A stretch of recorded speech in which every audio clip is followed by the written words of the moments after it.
çfarë do bëje ti ndryshe nëse do ishe për shembull leadershipi grua i ardhshëm i Partisë Demokratike? Politika duhet të dëgjojë. Duhet jetë zëri i atyre që nuk flasin dot në podiumet që ne flasim.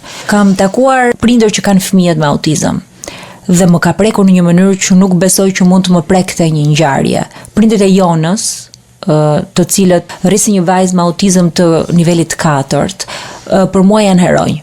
Kisha marrë 2 libra për t'ia dhënë Jonës. Jona ishte 22 vjeçe dhe për të përpjekur që të krijoj një lidhje me të. Dhe ato po më shpjegonin që mbas Jonës kishin pasur edhe 4 fëmijë të tjerë. Po çfarë force duhet kesh që ta bësh këtë? Unë nuk doja që të bëj asnjë xhirim, asnjë video dhe u largova dhe babai Jonës më tha hajde ulu këtu, tha ipi librat, tha, sepse unë Jonën e kam hit në TikTok dhe në Instagram dhe e kam bërë këtë si një shembull për gjithë fëmijët që autizmi nuk është fobi.